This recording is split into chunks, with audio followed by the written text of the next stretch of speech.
Magistrate நீதிமன்றத்திலே காத்தாங்குடி போலீசாரினால் தொடுக்கப்பட்ட காத்தாங்குடி நகரசபை உறுப்பினர் ஒருவர் உட்பட்ட 3 சந்தேக நபர்களுக்கான வழக்கு. அதாவது காத்தாங்குடியில் உள்ள கான்மூடியை, அதாவது யூசிக்கு சொந்தமான என்று சொல்லப்படுகின்ற கான்மூடியை இன்னொரு இடத்துக்கு, அதாவது பொதுமக்களுக்கு பாதிப்பு ஏற்படுத்தக்கூடிய குழி ஒன்று இருந்த இடத்திலே அதை மாற்றி அதை மூடியதற்காக போலீசார் கைது செய்யப்பட்டிருந்தார்கள்.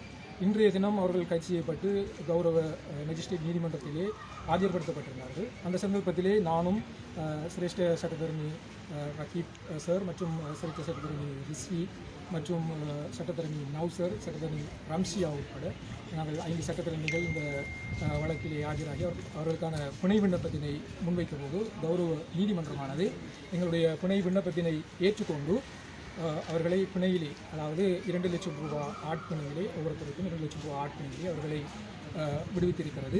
அவர்களுடைய அடுத்த வழக்கு தவணையாக 23ஆம் தேதி 9ஆம் மாதம் 2025ஆம் ஆண்டு அவர்களுடைய வழக்கு தவணையாக கௌரவ நீதிமன்றம் நிர்ணயித்திருக்கிறது.